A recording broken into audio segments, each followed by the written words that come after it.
We do our jobs right. You will wake up to news that you didn't know the night before. It's a conversation. It's not just me and Eamon. We want to get to know you, and we want you to get to know us. From 6, it's Breakfast with Eamon and Isabel. Monday to Thursdays on GB News. Britain's news channel. Westminster is going around in ever-decreasing circles, followed by the media. Britain is broken. How on earth did we get into this mess? But more importantly, how do we get out of it?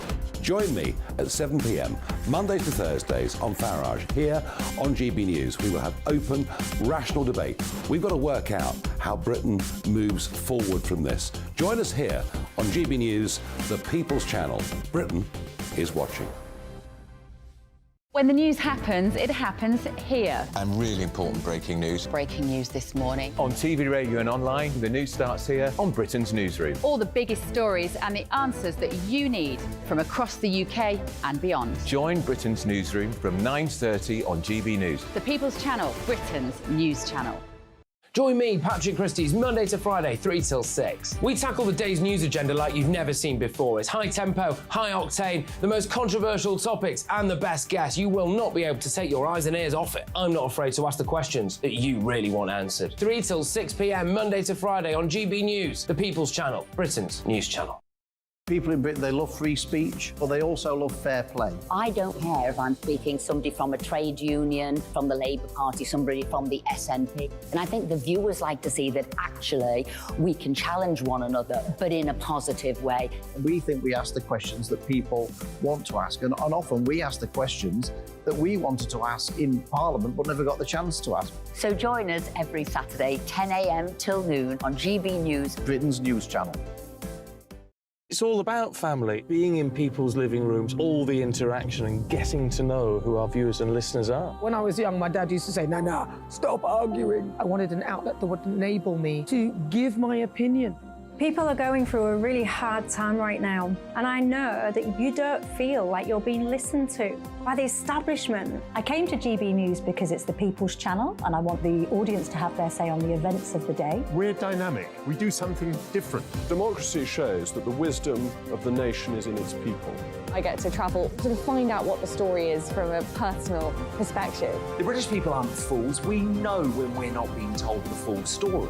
We've got to work out how Britain moves forward from this. It's the best country in the world. The establishment had their chance. Now we're here to represent your views. Britain's watching. Britain's watching. Britain's watching. We're proud to be GB News, The People's Channel, Britain's news channel.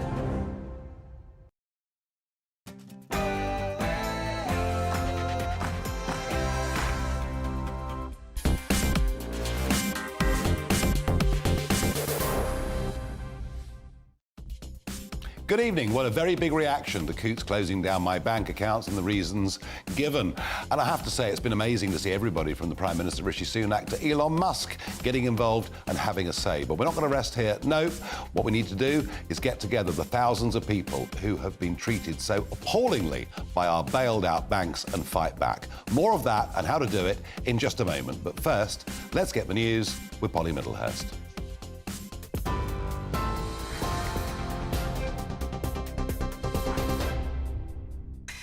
Nigel, thank you, and good evening to you. Well, the top story tonight is that the Prime Minister says no one should have their bank account closed for exercising their right to free speech. The matter was raised in Prime Minister's questions today in the House of Commons by David Davis. He described the closure of GB News presenter Nigel Farage's bank account by the exclusive bank Coutts as vindictive, irresponsible and undemocratic. Rishi Sunak was asked if the government would need UK banks to inform the Treasury about all the accounts they've closed for non-commercial reasons over the last decade. Rishi Sunak told MPs the rules are being reviewed. More on that in Nigel's programme next. Now, also in the news, Tata, the owner of Jaguar Land Rover, is set to create at least 4,000 jobs in the UK through a new electric car battery plant. The £4 billion gigafactory, as it's going to be known, is expected to be built in Somerset. The Prime Minister, Rishi Sunak, says it'll also lead to thousands more jobs in the supply chain, although it's understood the factory will be backed by significant government subsidies amounting to hundreds of millions of pounds. He added that it wasn't just taxpayer money that enticed Tata to invest in the UK. I was Chancellor, I set up something called the Automotive Transformation Fund, which was always there to provide targeted investment in strategic industries where we thought it would make sense. But what is crucial about an investment like this is it's not just going to be about that.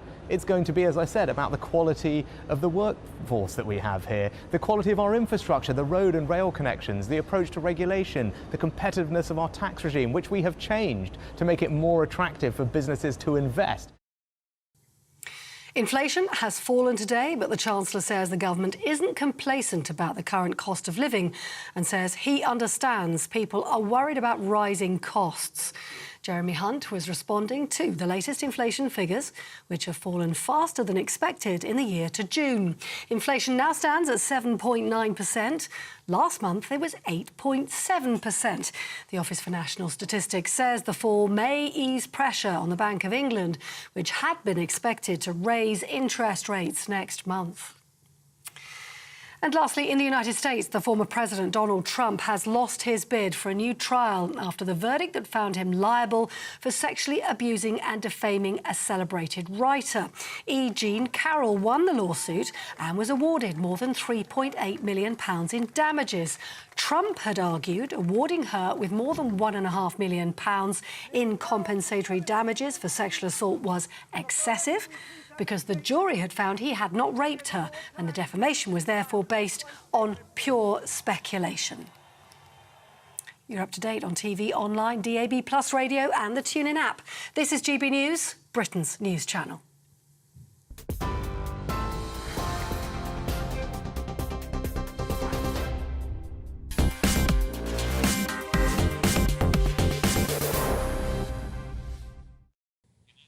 Good evening. Well, there was a very big reaction overnight to the news that Coutts had closed my accounts, but more importantly, the reasons for doing so, which I got as a result of a data subject access request. Daily Telegraph splashed this on their front page today in quite a big way. Banks act Farage as he doesn't align with our values. The Daily Mail front page was in many ways even stronger. Top bank lied over Farage ban, and this was the briefing.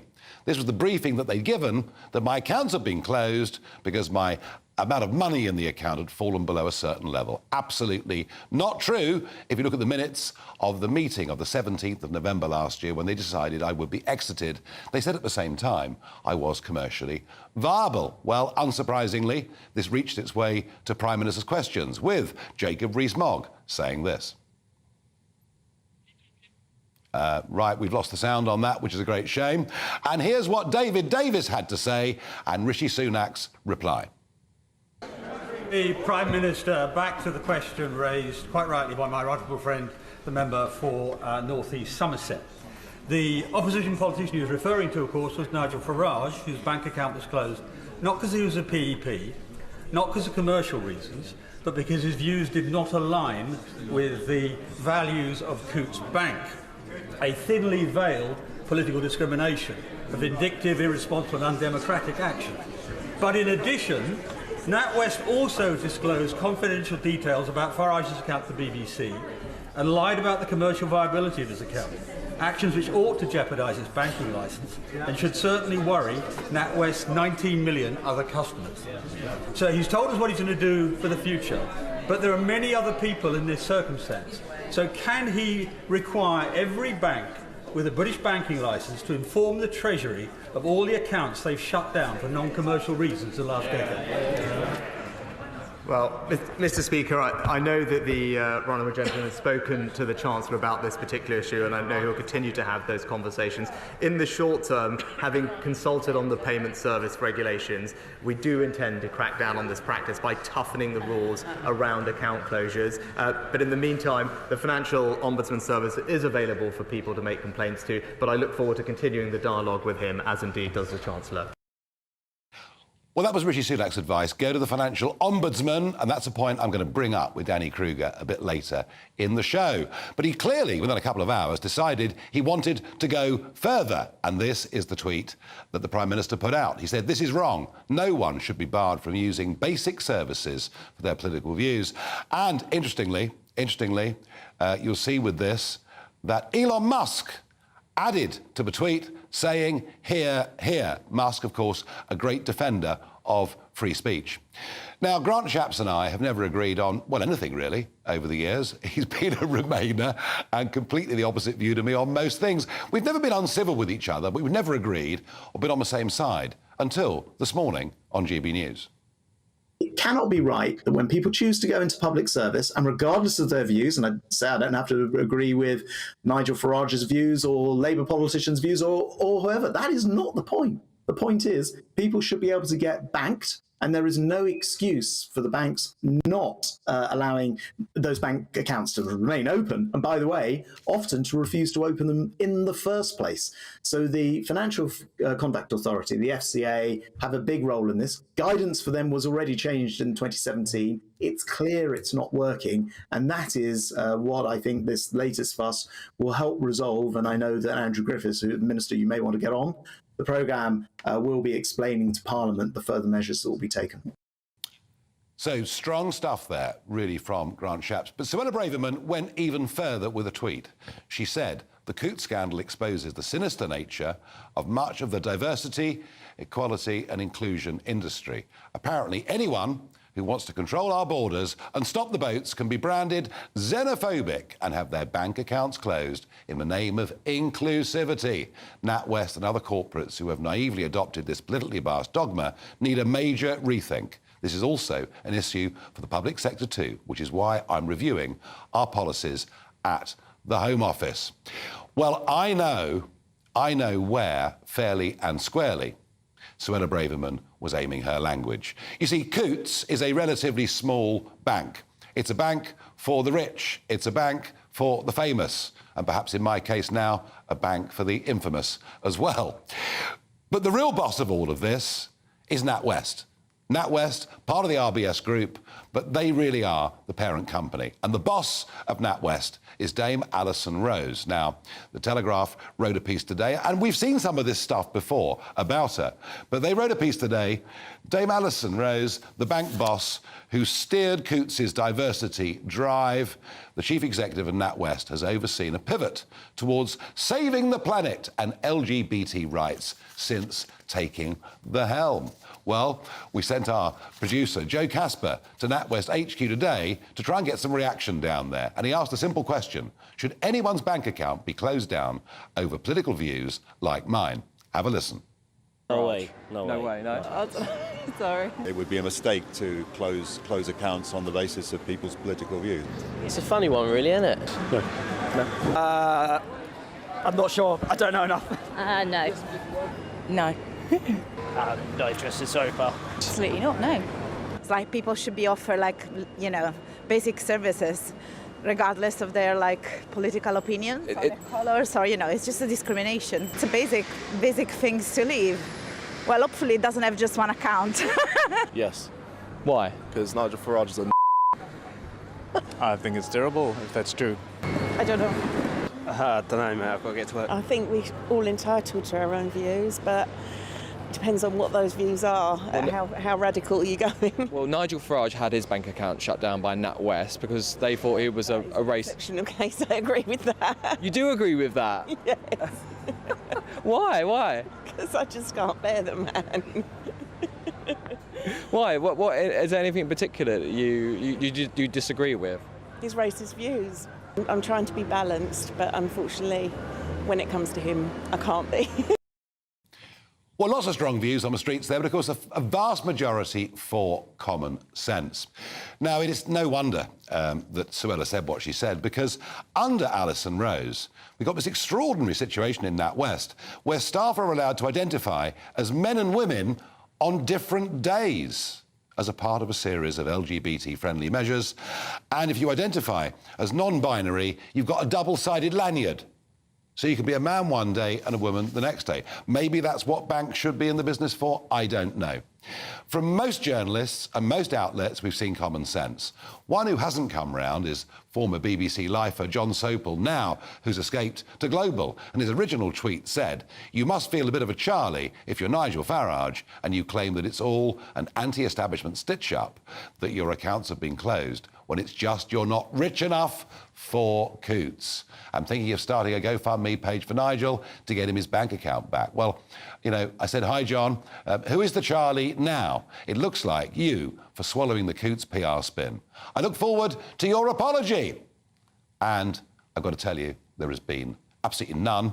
The BBC have not themselves either covered themselves in glory. But generally, I want to say this. Of all the times in my career when I put my head over the parapet, I've never received such cross-party political support as I have over this. But we have to take this further. This is not just about me. I'm asking you, have you been cancelled? One little example that came in today, Mr. X from Norfolk said, "My bank NatWest recently sent me a letter threatening to close my accounts with them because they say I've been paying in large cash deposits. I've banked with NatWest for 40 years, and they know that my normal banking activity, including occasionally depositing cash with them, is." On phoning my personal account manager, who has been to my house to assess my wealth and saw that I'm a vintage motorcycle collector who sometimes sells a motorbike for cash, to ask what constitutes a large cash deposit, he wouldn't tell me.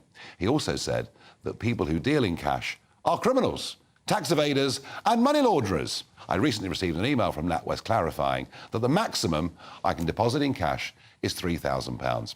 This has been happening to thousands of innocent people as a result of bad regulation and over-compliance. And I please want all of you to give me examples of what you've done. Let's stand up and let's stand together against the way the banks are behaving. Please email me, farage@gbnews.com, and our strength will be our togetherness. And if I can lead people who haven't got a voice of their own, I'll be very, very honoured and privileged to do so. Now, I'm joined by Sir Rocco Forte, chairman of Rocco Forte Hotels. Rocco, your reaction to this story? I think it's most disgraceful, one of the most disgraceful things that's ever happened in this country. I mean, it's like a totalitarian state. You don't have the right views, you're cashiered. And in this day and age, when it's almost impossible to operate without a bank account, to be excluded from having one is effectively you become a non-citizen. And it's completely unacceptable. And the good thing about it is it's given the matter a lot of publicity because, as you said, a lot of small people were finding themselves in that situation and weren't able to complain.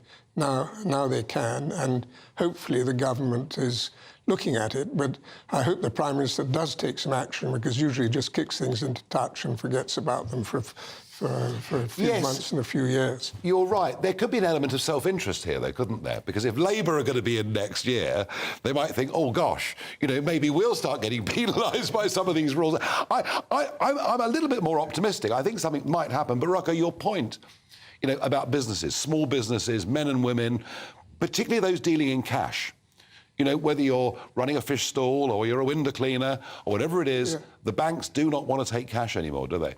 No, but I mean, this is sort of a government drive to create a cashless society, which then enables them to monitor us much more carefully than they are up to now.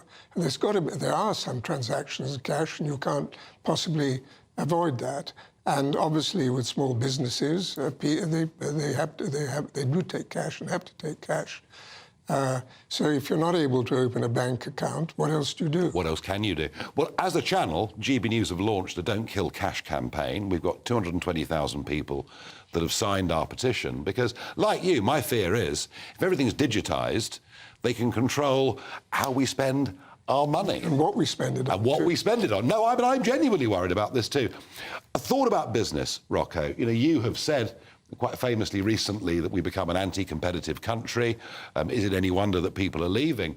But the banks are at the heart of this, aren't they? Because one of the other problems I hear from small businesses that want to set up is it can take them months to get bank accounts set up. I mean, we're becoming uncompetitive even through banking, aren't we? Yes, well, that's what I hear. And I hear quite a lot from Italians who want to open businesses up in England, and they find it almost impossible to set up a bank account. And if we're supposed to be encouraging people to come and invest in this country and open business in this country, if they can't open a bank account, they can't start a business. How is it, final thought on all of this, Rocco, how is it, after 13 years of Conservative government, that we've become such a bad place to do business? Yeah, but I mean, the Conservatives adopted and encourage actually the work agenda, which is these are the views that we are supposed to subscribe to, and which have become the mainstream. It's a minority view in the country. It's not the view of the majority of people. And Brexit was an opportunity. It's not been taken advantage. This government could be saying what they're going to do about Brexit, how they're going to make it work for the country. They're afraid of upsetting the European Union, who's busy upsetting us at every opportunity. As a man that supported the Conservatives, quite generously over a long period of time, you sound very disappointed. Yes, I am. I've never been so depressed about this country since the 70s. And then Mrs. Thatcher came along and changed everything when everybody said it's impossible. The Treasury's run this country, and more recently the OBR. Nothing can happen with the OBR's agreement. And there are a bunch of lefties taken out of Ed Miliband's think tank when it was set up by George Osborne. And they're continuing the same policy, which was delivered subpar growth. And there doesn't seem to be any way out. And Liz Truss actually had the right ideas. She'd be first to admit she didn't go about it quite the right way. Yes. But the ideas are right ideas and the ones that should be implemented. Yep, she was playing all the right notes, just not necessarily in the right order, as the Eric Morecambe gag went. So, Rocco, absolute pleasure to have you on the show. Well, straight talking there from Rocco Forte. In a minute, I'm going to talk to Danny Krueger, who's on the Treasury Committee. I'm going to ask him, is the Ombudsman any cop? And is the government really, really going to act?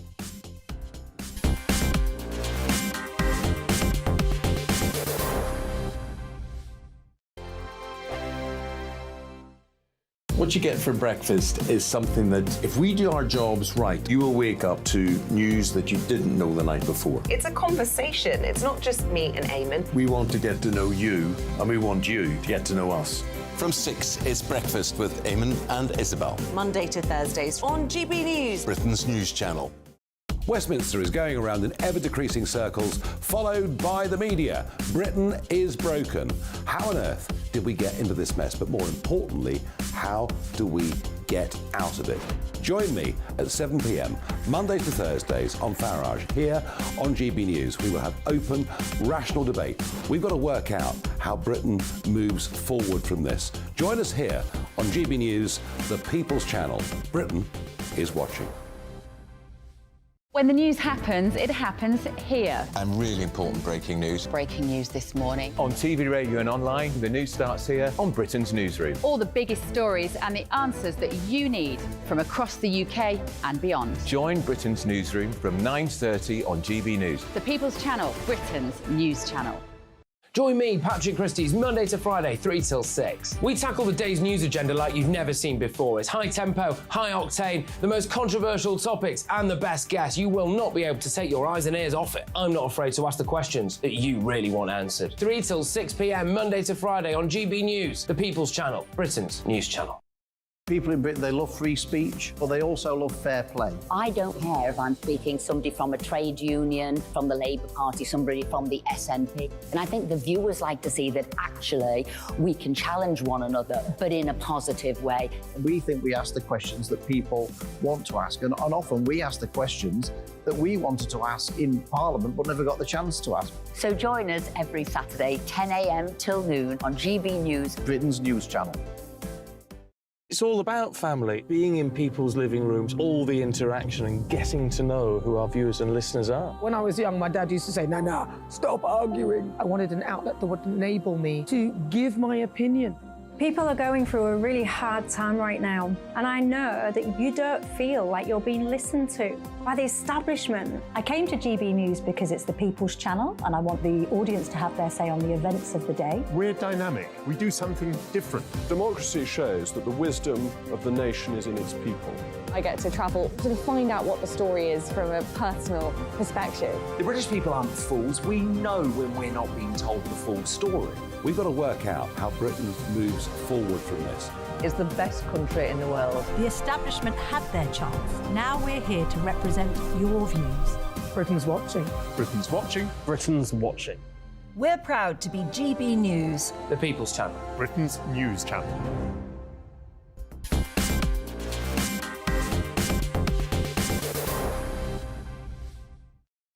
Well, I asked you, have you been cancelled? I'm inviting you, if you have, to join the fight back, to form our little army for what is right and decent. And already some very interesting responses coming in. Mavis via email says, I am a 77-year-old pensioner and banked with NatWest since I was 18. I receive what looks like a standard letter to customers that if they think I'm involved in a fraud or keep withdrawing a substantial amount of money or even deposit a large amount of money, they will close my accounts. There we are, Mavis. Clearly, they've got their eyes on you. Mike says via email, I own shops around the country giving me a regular monthly income. I have always paid my credit card off each month. I own my house outright, so no mortgage, yet for some reason, the bank has deemed me a risk and have reduced my credit card. I've got an answer for that in a moment, Mike, I really have. Jane via email says, we are a small international business that has been investigated by our bank on the hunt for money laundering. After 9 months, we were grandly informed that we were okay. However, earlier this year, my husband received an SMS just saying that they were closing down an account. There was no indication of which account they were closing down, as we had several with them. And Neil, finally via email, says, over the past 6 months, we were having problems with our charity account. The bank threatened several times again to close our account, so we decided to remove the money and look for somewhere else to put it. Folks, 2 months ago, I didn't even know what a subject access request was. I didn't know that it was possible to get out of the banks personal information that pertained to me. Now I do, and it's because I got that back that I was able to validate my story to show that I was telling the truth and that the other side weren't. Any of you in this position, please put your complaints into the banks. Put in data subject access requests and find out what personal information they have on you and why they've acted in this way. Please don't just nod, do it.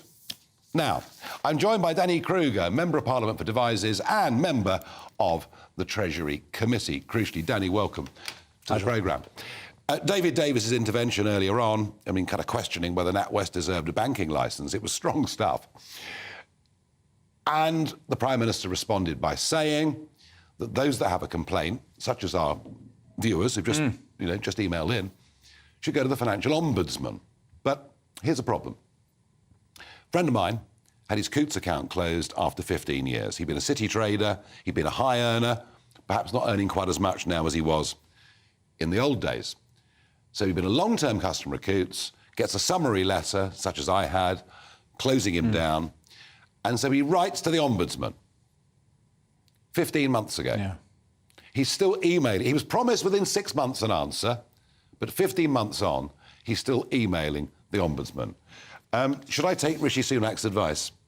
Well, we need to do more than that, clearly. And first, let me say what a public service you've performed, Nigel, by bringing this to the public attention. I didn't understand anything about this before. Now we do.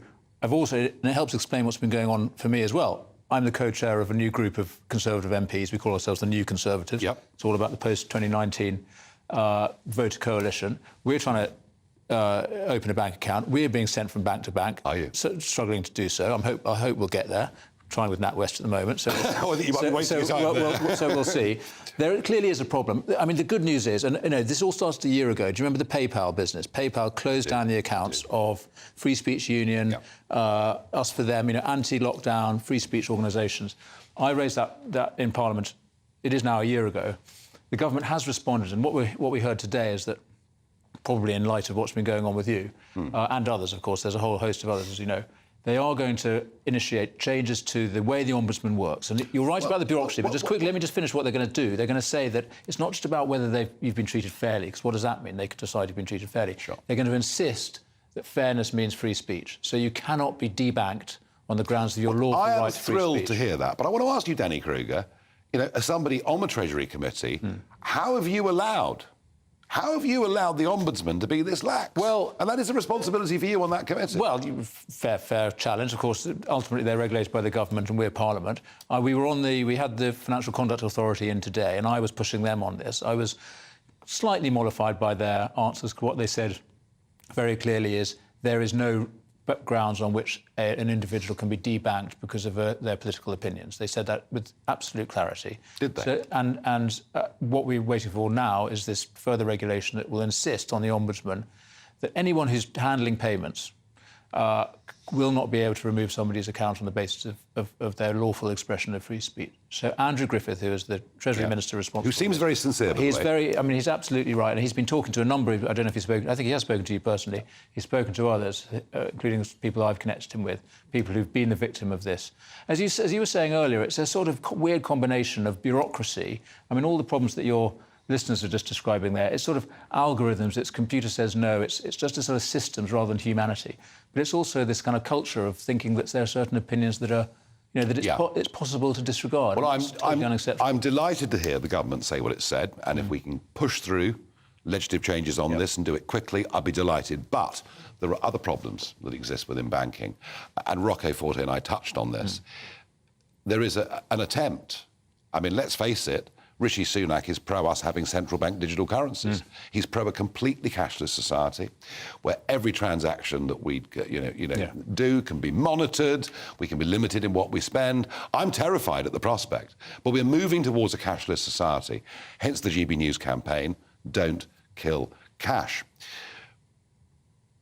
But this is all because of insane anti-money laundering regulations, all of which came through the European Union into British law, are being over-interpreted. Forbes estimate that for every £1 recovered in laundered money, there's a compliance cost of 100 quid. I mean, so the whole thing is a sledgehammer to miss the nut. Can we, and I know it's difficult, because I get it, organised international crime, people trafficking, drugs. I know there are huge amounts of money being laundered out there, but can we please revisit this legislation? Well, I want to. So I've been campaigning against CBDCs, the digital currency as well. I mean, I think there might be a value for it in what's called wholesale banking, transfers between banks. But when it comes to you and me, the idea that we should be able to have to give up the pound in your pocket and literally use this new digital pound that they're proposing. I mean, they need to make the case for it. They're consulting at the moment. I don't think we should say no, absolutely, because there might be some value. But I do want to say we've got to... They're actually employing at the moment. Well, we must not let them do away with cash. And again, Andrew Griffiths and others are insistent that we keep cash. So we have to absolutely do away with that and stop them trying to abolish cash. Because crucially, as you say, ultimately the technology will be there that they can track our payments. And what Justin Trudeau did in Canada to those truckers, you've seen it happen to you. They will do it to Brexiteers and they'll do it to ordinary people. And here maybe in the UK. people buying one too many plane ticket because their carbon allowance has been used up. They use their meat ration. And that worries me. Right, now a final thought on this, and I think this is fundamental and important. We used to have the right to a bank account in this country. It disappeared with the privatisation of the post office. Neighbouring countries, such as France and Germany, you have an automatic right. You can have a bank account and your own business account if you want to start up in business. Can we do something about that? Sounds like we should. It sounds like absolutely we should. We should. And we need to revive the local post office network as well, which has been a terrible tragedy, the loss of the post offices and the services that they provide to local people. So this is essential infrastructure and it's an essential right. You should be allowed to have a bank account that enables you to transact with people without anybody snooping on you. And as digital technology develops, we need to insist that the government doesn't exploit the power that it's going to have, as the Chinese do, as the Canadians do, and ensure that people remain free, because ultimately that is the basis of our prosperity. Danny Krueger, I'm going to invite you back as a member of the Treasury Committee in a few weeks to report back on whether we've seen, obviously it'll be after the recess, but to report back, because I want to see action on this. I want to see it fast. And thank you for joining me on the programme.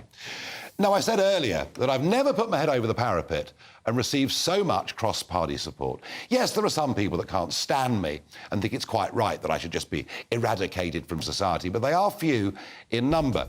This is non-partisan. This crosses left and right. In a moment, I'm going to talk to somebody very much on the left, way to the left of me, way to the left of many people, but I'd be very, very fascinated to get his view. Up next, it's George Galloway. The Live Desk with me, Mark Longhurst. And me, Pip Thompson. It's here Monday to Friday on GB News. From midday, we'll bring you the news as it breaks, whenever it's happening and wherever it's happening, from across the UK and around the world. Refreshing, feisty, but with a bit of fun too. If it matters to you, we'll have it covered on TV, radio and online. Join the Live Desk on GB News, the People's Channel, Britain's news channel. So Jubes & Co, we tackle the issues of the day with real robust debate, both sides of the fence, battling it out with me in the middle with my forthright opinions and views. And often really interesting things happen because you start with a position and then by the end of the debate you find actually, well, I might not have thought about that one. What we need in this country is 2 new political parties. You should maybe think about doing a 2024 calendar. I'm Michelle Dewberry and I'm keeping you company right through until 7 o'clock this evening. GB News, the People's Channel, Britain's watching. Monday to Thursday, 9 p.m. till 11 p.m. Join me, Dan Wootton. I'll bring you the sharpest takes and hottest debates. Do you not believe in prisons? I don't believe in prisons. I'm completely stunned. I guarantee you there'll be no spin, no bias, no censorship. I actually was personally quite offended by it. And no reason to go to bed. So I guess they've always been quite woke. That's Dan Wootton tonight on TV, radio and online. Monday to Thursday from 9 p.m. till 11 p.m. on GB News. The People's Channel, Britain's news channel. In a world of dull and predictable radio and TV shows. Oh, hi. On Mark Dolan tonight, we've got big guests. We drill into the big stories of the day. The show adds up to a brilliant listening and viewing experience. Mark Dolan Tonight is the most entertaining current affairs show ever, and that's a fact. That's Mark Dolan Tonight, Friday, Saturday and Sunday from 9. Only on GB News, Britain's news channel. Like all families, we have arguments every now and then, but actually we agree on what the mission of GB News is, and that's the most fundamentally important thing. GB News provides the kind of platform that lets all voices be heard. We don't hold back. We're free to say what we really think. Just because some people who live in a tiny little Westminster bubble think that their particular story is important, that's not the most important story for me. And often there will be difficult stories, stories that you won't find on the establishment media. Because what people think in the north of England may be very different to what they're thinking in their home counties. We're going to carry on telling the world what life is really like for households up and down the UK. We love to be in your car, in your kitchen as you're having your breakfast. Whatever you're doing, you are part of the show. If it matters to you, it matters to us. Britain's watching. Britain's watching. Britain's watching. We're proud to be GB News, The People's Channel, Britain's news channel.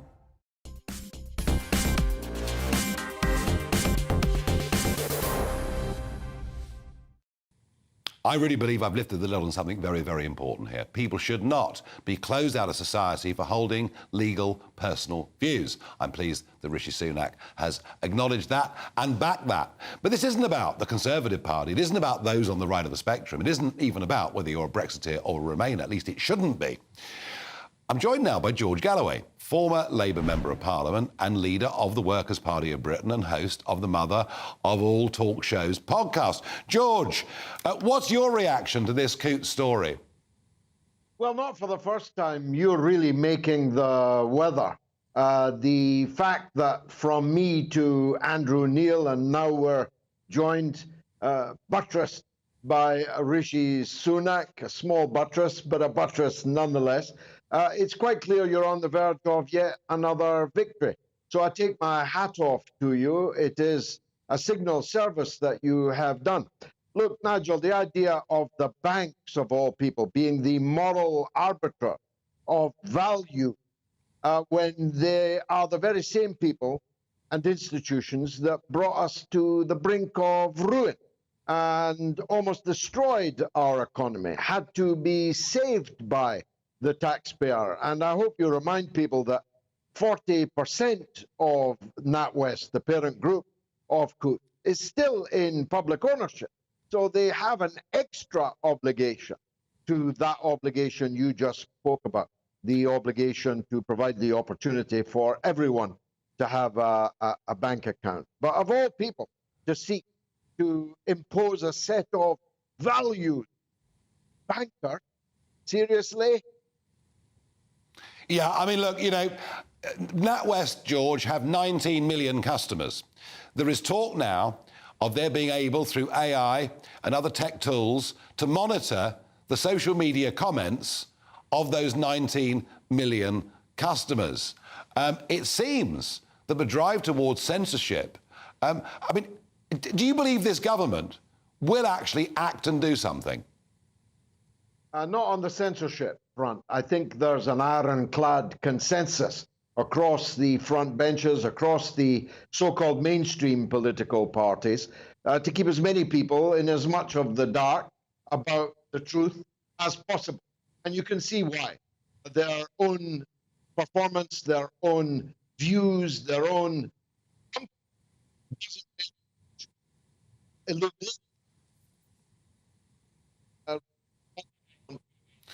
Right, we're losing George. We're losing George. Sadly, the sound went, but I think George very much in agreement there that it's just monstrous to close people down because they happen to have a particular opinion. Just simply monstrous. Now, the right to demonstrate, it is something that we do genuinely believe in, but it has to have limits. And I have to say, with Just Stop Oil, it's going way, way too far. It's upsetting many, many more people who perhaps won't be attracted to their cause. Well, the What the Farage moment today, it happened in London, and this was a man who Johnny Bairstow rugby tackled, picked up and carried off the pitch at the second Test match in Lords, when this was one of the guys that was going on trying to cover the cricket pitch with this sort of orange dust that they seem to prefer. And that same man, because it's always the same people, over and over and over, was part of a go-slow walkthrough in London today. And a member of the public got so incensed that he actually assaulted the same person. Have a look at this video.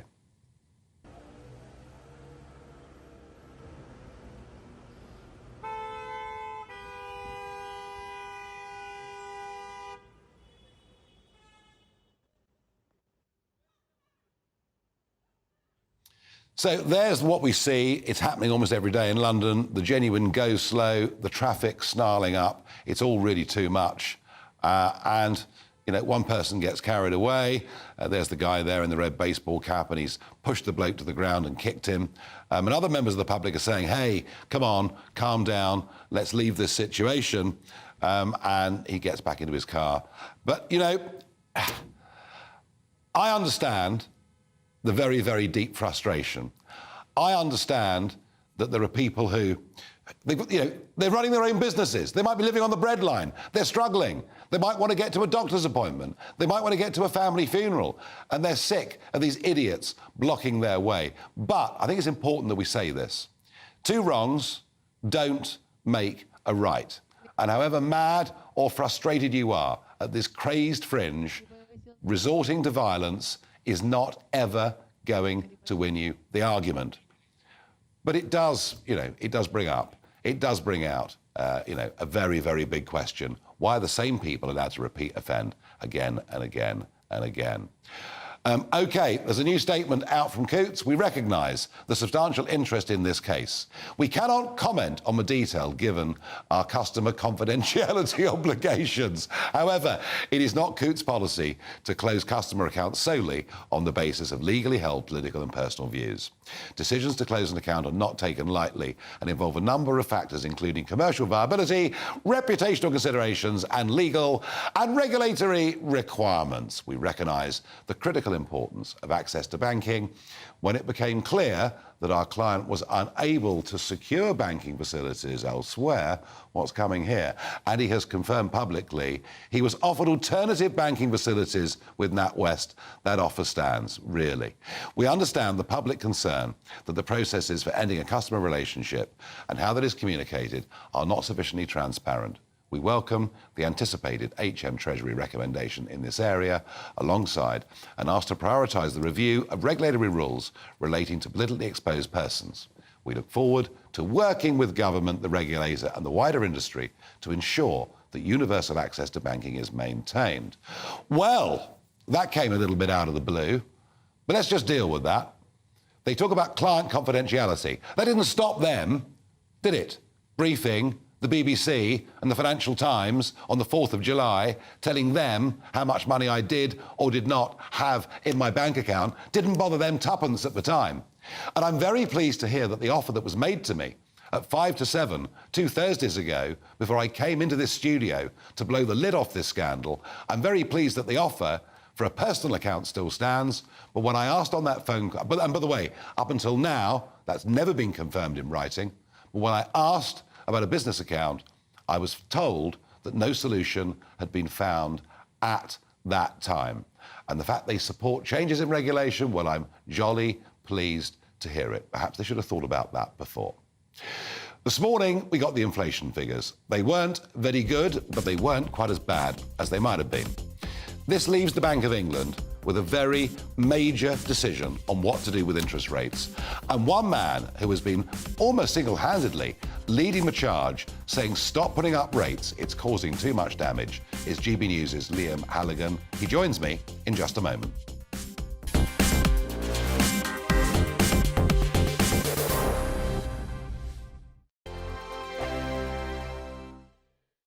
Monday to Thursday nights on GB News. At 6, it's Dubes & Co. 7 o'clock, Farage. At 8, join Jacob Rees-Mogg. And at 9, Dan Wootton Tonight, followed by headliners. On TV, radio and online.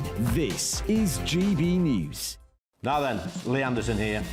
Join me on GB News on my new show, The Real World, every Friday at 7 p.m, where real people get to meet those in power and hold them to account. Every week, we'll be hearing your views from up and down the country in the real world. Join me at 7 on GB News, Britain's news channel. Join me, Camilla Tominey, on Sunday mornings from 9:30, taking the politicians to task and breaking out of SW1 to see how their decisions are affecting you across the UK. Bursting the Westminster bubble every Sunday morning, only on GB News, the People's Channel. Britain's watching. Join us every night on GB News at 11 p.m. for Headliners, which is 3 top comedians going through the next day's news stories, which is exactly what you need, because when the establishment has gone crazy, you need some craziness to make sense of it. So join us 11 p.m. every night on GB News, the People's Channel, Britain's news channel. I'm Andrew Doyle. Join me at 7 o'clock every Sunday night for Free Speech Nation, the show where I tackle the week's biggest stories in politics and current affairs with the help of my 2 comedian panellists and a variety of special guests. Free Speech Nation, Sunday nights from 7 on GB News, the People's Channel, Britain's news channel. Every Sunday from 11, join Michael Portillo. There will be topical discussion, looking at the week before and the week to come. So kick back and relax at 11 a.m. on Sundays on GB News with me, Michael Portillo. GB News, the People's Channel, Britain's news channel. I joined GB News because I was sick and tired of not hearing my views being represented, not just mine, but so many people that I knew and spoke to. I just couldn't get my voice out there. I couldn't say anything. I couldn't do anything. Whatever the narrative was, I kind of had to follow it. GB News is there to provide a voice for those who have been ignored by the establishment media. We think different things, we've got a different style. GB News is here to be optimistic and positive about the future. It's real kind of dynamic and flowing, with the audience very much at the heart of it, like a big family. Here at GB News, we talk about the things that matter to you. Hearing the voices from right across our towns and cities, especially our towns. All sides of the argument represented with a heavy dose of opinion. We're on a mission here to make a difference. And the GB News family really is here for you, and whatever time of day you can watch or listen. Britain's watching. Britain's watching. We're proud to be GB News, the People's Channel, Britain's news channel.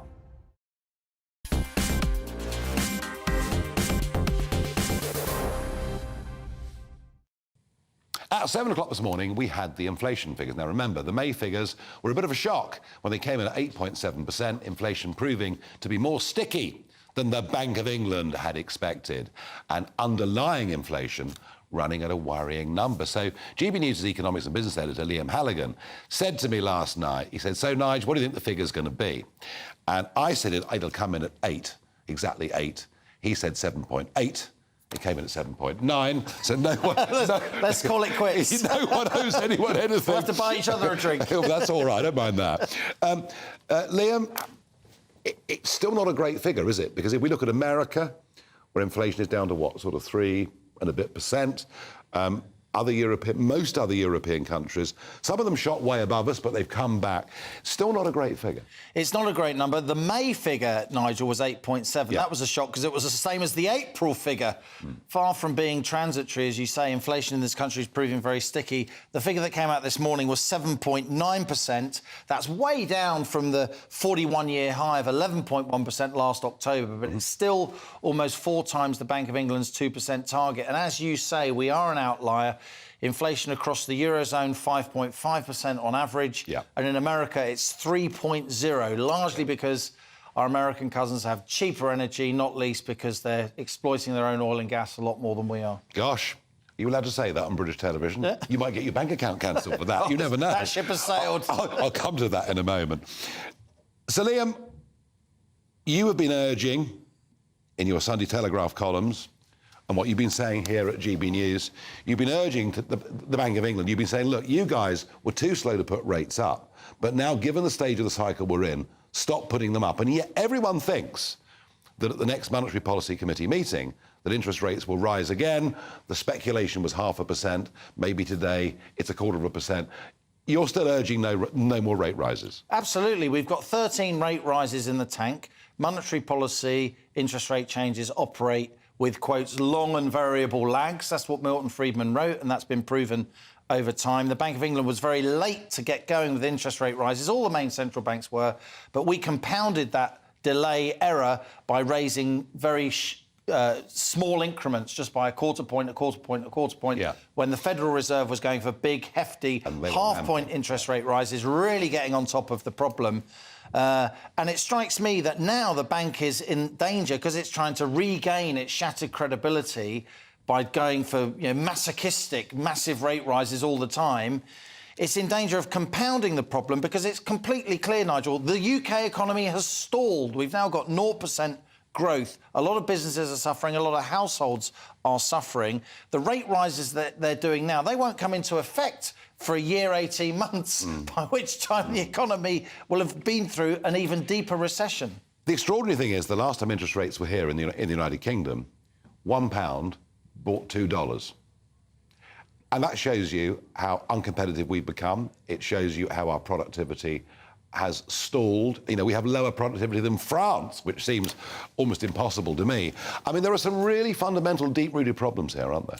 There are. I think a lot of the problems stem from years of lack of skills training, particularly vocational training, the rush that all must have prizes, all must go to university. I speak as the first and only person in my immediate family that's ever been to university. I'm not dissing university, no, but sure. 50% of people, we need brickies, we need plasterers, we need people that do the hands-on jobs that need to be done, that are very honourable jobs and should earn a decent wage. We've also been creating far too much money, a lot of quantitative easing. I think that's undermined our productivity, led to all kinds of money, keeping firms alive that shouldn't have been kept alive. And work from home? Well, I don't...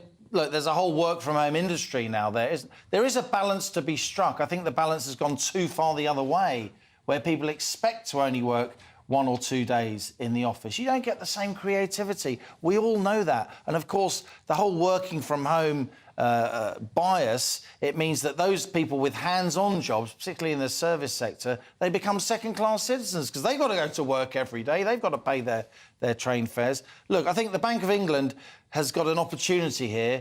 It won't take the opportunity because on the Monetary Policy Committee there's the lack of cognitive diversity you and I have talked about. They've got an opportunity to make a stand and say, look, there are 13 interest rate rises in the tank. Yep. The gilt yield has come down a lot today.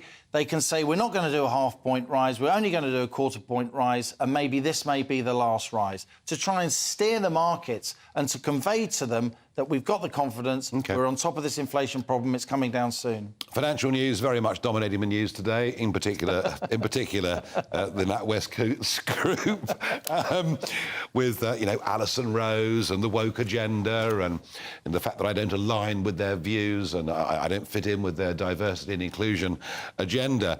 Thoughts on that? I think the Coutts PR team know less about the media than my 2 pet dogs, I'm afraid. They've managed to make you into something of a national treasure, which is yeah. As you said, the range of politicians and interests and people who have come to support you, even though some of them detest you. You've got senior Tory party politicians. You spent your whole adult life winding up the Tory party, and they're coming to your defence, and rightly so, on a matter of principle. This could be a turning point, Nigel, because what it's doing is exposing that even in really august, that are meant to be hard-nosed, grown-up institutions like Coutts, like NatWest, which has 19 million customers, it seems the priority, and Alison Rose said when she came in, a central pillar of my leadership is going to be the climate agenda. You're a bank. It's your legal obligation to try and make money for your shareholders. Which are us, the government. 38.6% It's completely is us. mad. And suddenly the whole lid has been blown on this. Even people have been denying that this woke agenda, they've been saying it's an invention of people like you. Well, clearly it isn't. And I'd really like to see the Labour front bench step up here. You have got, I would say now, 80 to 85% of the population, even though lots of them don't like you, as you were shown in those vox pops, agreeing with you and saying his position is reasonable, and you've managed to make a fool out of the BBC and my old alma mater paper, the FT.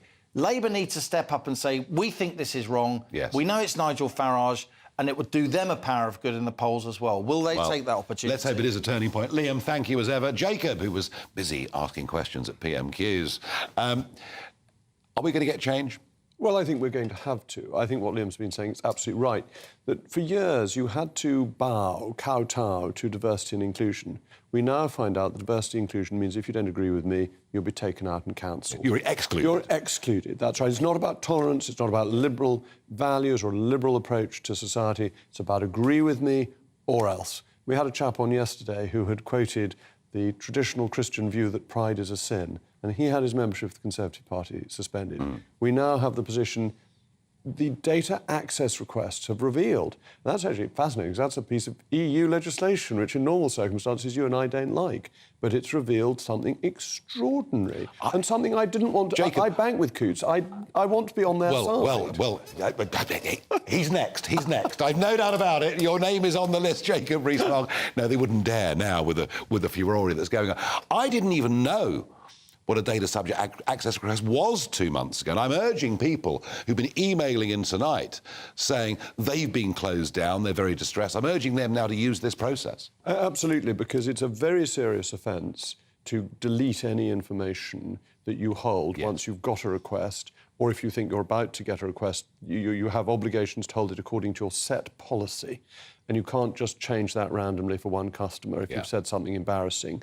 So companies will have to be very careful about this, and they will have to reveal information. They will. No, let's go. And I agree with you. Anyone watching now who's been cancelled, put in a subject data access request. And your main topic tonight? My main topic is inflation. So Liam's going to be earning his living today. Right, very good. Yes, well, clearly, it's a matchsticks day for Liam Halligan.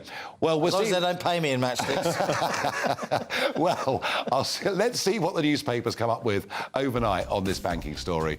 But it's been a good day, I think, for me. I think we have got a proper national debate going about the banks. But before all of that, let's have a look at the all-important weather. The temperature's rising. Boxed Solar, proud sponsors of weather on GB News. Hello there, I'm Jonathan Vautry here with your latest GB News weather forecast provided by the Met Office. We have seen a few showers around today, some of those on the heavier side, but increasingly into this evening they will be easing out for many of us, and actually many of us seeing some late evening sunshine. The showers persisting for the longest though across the far northeast of Scotland, particularly across Shetland, where it is going to remain rather cloudy overnight with a brisk breeze, but elsewhere some clear intervals, and that will allow temperatures to fall off a touch more compared to recent nights, even down into single figures.